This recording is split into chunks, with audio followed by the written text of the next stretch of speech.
Uma empresa de tecnologia, de alta tecnologia, outro dia me procurou perguntando o que eles poderiam fazer para que o seu pessoal de vendas fosse assumisse mais o protagonismo da venda, que eles fossem mais, que eles tomassem mais a iniciativa e não aguardassem que os clientes os procurassem pedindo algo. Eles também tinham uma necessidade que o seu pessoal de vendas, os executivos, rapidamente desenvolvessem alguma habilidade para falar com os níveis mais altos na organização, nas organizações dos seus clientes. E, ok, esse era o desafio. Ok, como é uma empresa de tecnologia, o que eles vendem também é, é o que a gente chama de venda de alto valor agregado. São, só para definir o que é isso, né, uma venda de alto valor agregado, só para a gente falar do mesmo, ficarmos no mesmo nível de engenharia aqui, uma venda de alto valor agregado é aquela que envolve uma quantia significativa de dinheiro, US$ 100.000 para cima. Ela, além disso, ela também leva alguns meses para acontecer, leva 3 meses, 6 meses, às vezes 2 anos para acontecer. Ela envolve também muitas pessoas do lado do cliente, do lado da empresa que vende também, mas do lado do cliente tem várias figuras ali que a gente chama dos influenciadores da compra que terão que estar envolvidos nesse processo. Ok, isso é venda de valor agregado. E agora, como desenvolver o protagonismo, né? A capacidade dos executivos de vendas de tomarem mais a iniciativa e de falarem escalarem, navegarem pela empresa, escalarem para os escalões e escalarem para os níveis mais altos da empresa. Ok. Para isso, é interessante a gente. Não é uma coisa só que será necessária, mas é interessante a gente navegar um pouquinho pela evolução das vendas nesses últimos 40 anos, 50 anos. Vamos lá, as vendas nos anos 80, até os anos 80, e um pouco depois disso, ela era muito concentrada em processos. Então, havia um grande foco em se estabelecer os processos, os passos 1, 2, 3, 4, para se realizar uma venda de alto valor agregado. E graças a isso, muitas empresas americanas, especialmente, tiveram muito sucesso em criar métodos que poderiam ser utilizados como estavam ou ser adaptados para os seus clientes. É, Miller Hyman, por exemplo, foi uma empresa que teve muito sucesso nisso. E daí veio o Consultative Based Selling, o Value Based Selling e abordagens como essa. Ok. Como eu disse, o foco maior estava no processo. Isso foi muito interessante porque até então havia uma discussão se vender, especialmente produtos de alto valor agregado. Se o executivo de vendas era uma pessoa que só tinha sucesso se ele tivesse talento, se ele nascesse com aquilo, ou era uma habilidade que poderia ser aprendida. É, o- Acho que o grande benefício dessas metodologias que existiram lá atrás, que foram muito fortes, é mostrar, olha, qualquer um pode aprender. Se seguir esses passos aqui, qualquer um pode aprender e qualquer um pode ter sucesso em vendas de alto valor agregado. Ótimo. Corta, vamos para os anos 90 até o final dos anos 2000. O, Houve uma outra onda de métodos de vendas em que se levava muito mais em conta o que o cliente pensava e o que o cliente sentia sobre as necessidades dele. Como a gente vê, a primeira parte era mais focada no processo e no que nós, a empresa vendedora, tinha que fazer para conseguir vender alguma coisa, o que ela tinha que falar, o que ela tinha que fazer, o que ela tinha que propor. Ok? O cliente era meio que deixado de lado, era meio que desvalorizado. Essa segunda onda que veio levava mais em conta, então, ela tinha a questão dos processos, como os métodos anteriores, e colocava uma camada em cima, como se fosse uma pirâmide, né? Colocava mais uma camada, que era entender melhor as necessidades dos clientes. Então, existia um foco muito grande em como perguntar para o cliente, como fazer o cliente manifestar a sua insatisfação com a situação presente e manifestar também a ambição de um futuro diferente. O maior foco aí, então, era entender a empresa cliente, entender como eles faziam negócios, como eles ganhavam dinheiro, como eles perdiam dinheiro. E na hora que a gente ia para os influenciadores, a mesma estratégia, só que voltada para as pessoas, para os indivíduos que tomavam a decisão no final.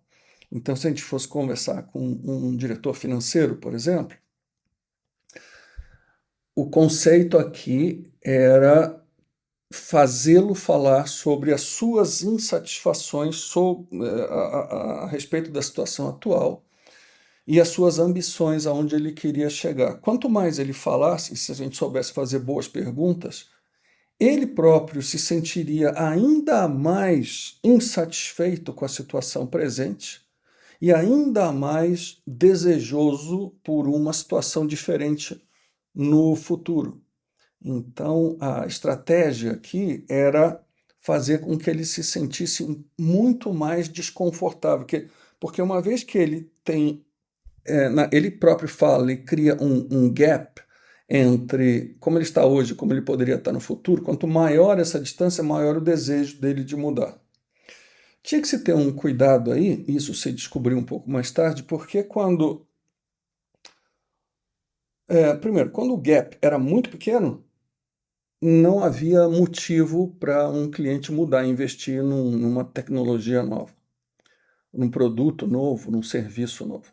Quando o gap era razoável, legal, aí criava uma boa tensão e dessa maneira ele teria vontade, desejo e habilidade para mudar. Agora, se essa distância fosse grande demais, o cliente poderia sentir que aquilo que ele desejava era inalcançável.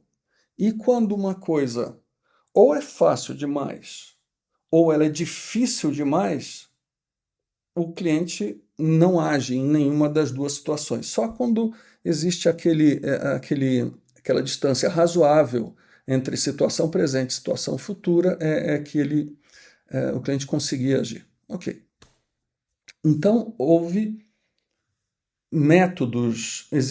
foram criados métodos de vendas muito baseados nessa intenção de conhecer o negócio do cliente, como ele ganhava dinheiro, como ele perdia dinheiro, o que podia ser feito para melhorar, e entender melhor as pessoas, os influenciadores, e fazer com que cada um manifestasse suas necessidades, seus desejos. E quando cada uma dessas pessoas manifestava suas necessidades, seus desejos, como é que a proposta para esses clientes tinha que ser feita? A proposta ela era feita de tal forma que ela cobrisse todos os gaps de cada um dos influenciadores.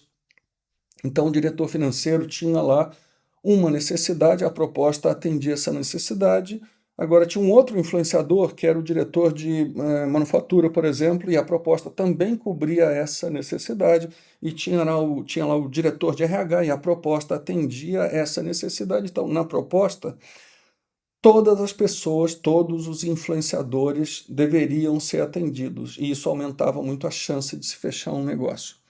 E, ok, então, para citar alguns, um método que ficou bem famoso nessa época foi o spin selling. Mais tarde, ok, tá. Além do problema que eu mencionei, de que o gap fosse muito grande,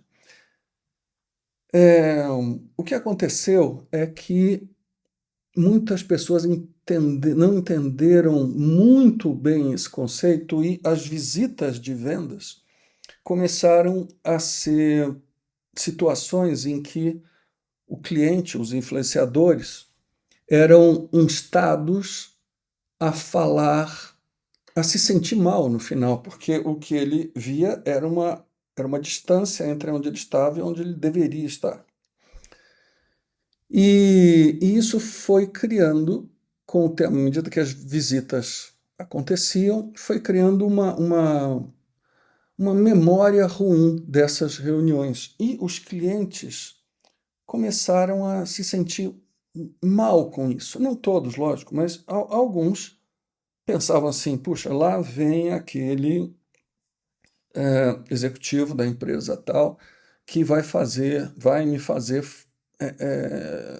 falar mal do presente e desejar um futuro que ainda não existe. Isso não me faz bem. E começou a haver um afastamento entre isso. Chegou um ponto que até aconteceu na minha juventude, né? Que eu cheguei num cliente com o presidente da minha empresa e um grupo de pessoas para fazer uma reunião, e eu, usando essa técnica, comecei a fazer algumas perguntas. E o cliente, que era um CIO, ele, obviamente, desconfortável com a situação, ele falou para mim: olha, aqui quem faz as perguntas sou eu, vocês respondem. Imagina quantas visitas ele já devia ter recebido daquele jeito e se sentiu no interrogatório, como aquele que eu estava tentando fazer. Ok? Aprendi a lição. Passa-se algum tempo e por volta de 2010, por volta de 2010, já estava muito claro, tanto na academia, né, nas universidades, nas pesquisas, como para as empresas, que as emoções dos clientes afetavam as suas decisões. E isso foi muito graças ao desenvolvimento das neurociências e dos equipamentos que eram capazes de medir, filmar como funcionava o cérebro durante essas interações, com ressonância magnética, com medicina nuclear, e essas tecnologias todas, então, na medicina, que permitiram o desenvolvimento das neurociências e um entendimento maior da formação de memórias, de como as emoções afetam as nossas decisões. Até o Prêmio Nobel de Economia de 2002, se eu não estiver enganado, é um cientista chamado Daniel Kahneman. Ele não é economista, ele é psicólogo. E ele ganhou o Prêmio Nobel de Economia, mostrando como as emoções que a gente sente afetam os nossos comportamentos, as nossas decisões. Então, agora, o que nós temos desde 2010, é o momento que a gente vive hoje, é a união dessas três camadas. Olha só, é necessário entender os processos, o passo a passo, para fazer uma venda de alto valor. Além disso, é necessário aquela segunda camada em que a gente precisa entender melhor tanto o negócio do cliente como os influenciadores, o papel de cada um e as necessidades deles e os problemas que eles querem resolver e as ambições deles. É necessário isso aqui. E agora, a última camada. Também é necessário perceber as emoções que o cliente está vivendo e ser capaz de influenciar essas emoções. O cliente está animado com alguma coisa, é necessário perceber e trabalhar com essa animação, reagir a essa animação. O cliente está desconfortável com algo, o influenciador, o decisor. Ele está desconfortável, é preciso reconhecer esse desconforto e saber como reagir de maneira positiva àquele desconforto, de forma a alterar o estado emocional dessa pessoa, evoluir esse estado emocional. E às vezes evoluir nem é fazer com que ele se sinta bem, se ele estiver sentindo mal. Evoluir é só passar para um outro estágio que tanto vai ajudá-lo a resolver alguma questão, como também vai nos ajudar a desenvolver credibilidade, a ser reconhecido como alguém que pode ajudar esse cliente. Imaginando, então, essas 3 camadas aqui, só para resumir, vamos imaginar o seguinte, olha. Só para colocar uns números aqui, tá? Até anos, eu diria, 90, até os anos 90, vendas era focado em processos. Até os anos 2000, vendas de alto valor agregado focado em perguntas para entender o negócio do cliente,